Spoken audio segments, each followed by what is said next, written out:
नमस्कार, प्रणाम, welcome to my channel Ashu Pooja official. कैसे हैं आप सभी लोग? आशा करते हैं आप सभी लोग अच्छे होंगे। मैं भी ठीक हूँ। ये वाला व्लॉग जो जा रहा है आप लोग के पास एकदम टाइम पर जा रहा है। तो मेरे बेटे का मुंडन हो चुका है, तो मैंने सोचा क्यों ना आपके साथ वीडियो शेयर की जाए। तो मैंने जितनी क्लिप हो सकी मुझसे मैंने बनाई खुद से और आप लोग के साथ में फाइनली शेयर करने जा रही हूँ। तो माँ विंध्यवासिनी के दरबार में मेरे बेटे का मुंडन हुआ। हम लोग पूरी फैमिली लगभग पूरी फैमिली ही गए थे। और मेरा घूंघट वाला लुक आप लोग को कैसा लग रहा है कमेंट में ज़रूर बताइएगा। ये मैं आप लोग के साथ घूंघट वाला जो लुक है पहली बार शेयर कर रही हूँ।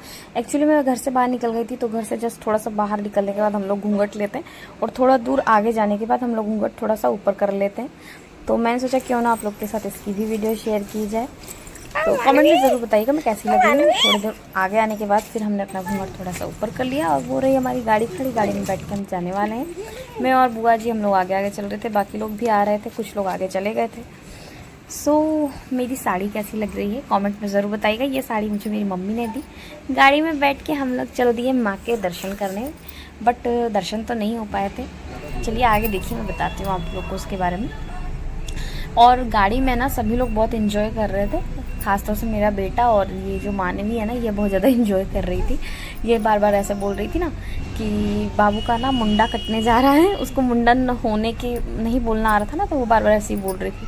तो फिर उसको बताया कि मुंडन नहीं बेटा, बाल कटने जा रहा है। और ये भी गाड़ी में खूब इन्जॉय कर रहा था। इसको नींद तो आ रही थी, लेकिन ये बिल्कुल नहीं सोया है पूरी गाड़ी में। ये पूरे रास्ते रहा, मतलब खिड़की के पास मैंने इसको बिठा दिया था और ये पूरे रास्ते देखते हुए गया है। आते समय भी ये जग गया था, आते समय भी ये पूरे रास्ते यूँ ही देखते हुए आ रहा था।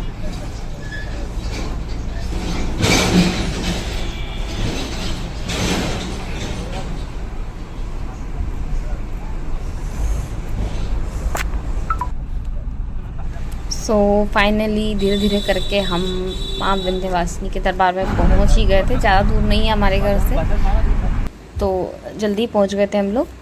फिर उतरे और गाड़ी बहुत ज़्यादा दूर हमने पार्किंग की थी इस बार, क्योंकि इतनी नवरात्र में इतनी ज़्यादा भीड़ है कि बहुत दूर तक तो हमें चलना भी पड़ा था।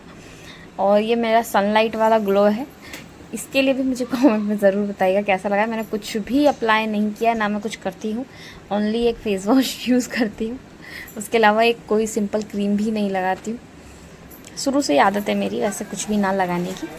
और मैं पहुँच रही थी तो छोटा छोटा क्लिप शूट करती जा रही थी, क्योंकि बहुत ज़्यादा लंबा हो जाता, क्योंकि मैं बहुत दूर तक पैदल चल के गई थी माँ गंगा मैया के पास में। हम लोग बहुत दूर तक चल के गए थे, क्योंकि पार्किंग नहीं हो पाई थी, बहुत दूर गाड़ी पार्किंग हो पाई थी।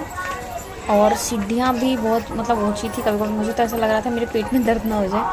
फिर हम लोग जाते समय दूसरे रास्ते से गए थे, क्योंकि इसकी सीढ़ियाँ बहुत ऊंची थी। मेरा तो ऑपरेशन ज़रूर दुखने लगता। तो उतर तो मैं कैसे जैसे तैसे गई थी, लेकिन बहुत नीचे था, तो इसकी वजह से चढ़ते टाइम हम दूसरे रास्ते से गए, क्योंकि वहाँ की सीढ़ियाँ ठीक थी। फिर यहाँ पे काफ़ी लोग मुंडन करवा भी रहे थे। तो ये बेटू यहाँ पर वो अपने पापा के साथ फ़ोटो खिंचवा रहे थे। मतलब इन्होंने कहा कि लाओ भाई मैं अपने बेटे के साथ लास्ट टाइम फ़ोटो खिंचवा लूँ बालों में, क्योंकि फिर इसके बाल कट जाएंगे। तो हम लोग इस तरह से फिर बाल बढ़ाने वाले तो हैं नहीं इसके। तो उन्होंने वही कहा कि लाओ फ़ोटो खिंचवा लूँ अपने बेटे के साथ। तो फ़ोटो खिंचवा रहे थे। देन मैं लेके बैठ गई डरी। मुझे पता नहीं क्यों मतलब डर सा लगा था। मेरा चेहरा देख ही सकते हो, ऐसे अजीब सा बना हुआ है। मुझे ऐसा लगा था मतलब मुंडन करते समय कि इसको कट ना लग जाए ज़्यादा, मतलब ऐसे बार बार डर लग रहा था, क्योंकि इससे पहले जो बच्चे का मुंडन हो रहा था ना, उसके कट्स लग गए थे और वो हिल रहा था। मेरा बेटा भी ऐसा ही है, मतलब बिल्कुल शांति से नहीं। एक बच्चा तो वहाँ पे ऐसा था ना, मतलब जो इतनी शांति से, इससे भी छोटा था और बहुत शांति से वो बाल कटवा रहा था। लेकिन इसने तो मतलब मुझसे देखा ही नहीं गया लास्ट तक। लास्ट में तो फिर मैं हार के मैं उठ ही गई कि मुझसे नहीं अब हो पाएगा। मैं डर गई थी। फिर पापा जी ने भी कहा कि तुम हट जाओ, तो फिर मैं हट गई थी। फिर इन्होंने पकड़ा हुआ था गोद में। हम दोनों नहीं, पहले तो शुरू में कटवाया था, लगभग सारे बाल उतर चुके थे ना, तब मैं हटी थी कि अब मुझसे बर्दाश्त, क्योंकि कट्स लग चुके थे इसको दो तीन जगह पे इसका ब्लड आ रहा था। तो फिर मुझसे बर्दाश्त नहीं हुआ और मुझे ऐसा लग रहा था कि मतलब और कहीं कट न लग जाए। नीचे का हिस्सा तो और भी नाजुक था, तो ऐसा लग रहा था अब कट मत लग जाए, कट मत लग जाए। तो बार बार ऐसे डर सा लग रहा था। तो पापा जी ने कहा कि कहीं छूट ना जाए, इसलिए मुझे हटवा दिया। लास्ट में थोड़ा सा जो रह गया था फिर इन्होंने बैठ के कटवाया। और फिर हम लोगों ने इसको ना गंगा जी में नहलाया और नहलाने के बाद फिर जो बुआ कपड़े लाती हैं वो हमने इसे पहना दिया। तो उसके बीच का जो वीडियो है वो मैं शूट नहीं कर पाई थी, ना किसी से करवा पाई थी। तो वैसे मतलब किसी और के फ़ोन में ज़रूर हुआ था आई थी, तो अगर होगा तो मैं आप लोगों के साथ ज़रूर शेयर करूँगी अलग से वो वीडियो, बट अभी मेरे पास अवेलेबल है नहीं तो मैंने नहीं किया है आप लोगों के साथ शेयर। लास्ट में सब लोग निकल गए थे और मैं बुआ हम लोग दोनों जने अपनी चप्पल भूल गए थे, तो वापस चप्पल। सो फाइनली मेरा बेटा टकला हो चुका है। कैसा लग रहा है कमेंट में ज़रूर बताइएगा। और बुआ जो कपड़े लाई थी थोड़े से बड़े थे तो मैं उसे भी रख दूँगी, बाद में पहनाने वाली हूँ। और भीड़ की वजह से हम दर्शन नहीं कर पाए, बहुत ज़्यादा भीड़ थी। जितने तरफ के रास्ते थे सब पर लंबी लंबी लाइनें लगी थी और बच्चा था हमारे पास तो ऑलरेडी हमें लेट हो चुका था, तो हमने दर्शन नहीं किया।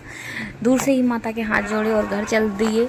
तो वीडियो कैसी लगी मुझे कमेंट में ज़रूर बताइएगा। लाइक शेयर एंड सब्सक्राइब ज़रूर करिएगा। मेरे चैनल पर नए हैं तो ज़रूर से ज़रूर शेयर करिएगा, ज़्यादा से ज़्यादा शेयर करिएगा। और माँ विंध्यवासिनी के दरबार में हम आए, आपको मैंने सोचा कि जो मैंने दर्शन नहीं किया लेकिन मुझे वाइब बहुत ज़्यादा अच्छी आ रही थी, तो आपको दर्शन करना हो तो मुझे कमेंट में ज़रूर बताइए।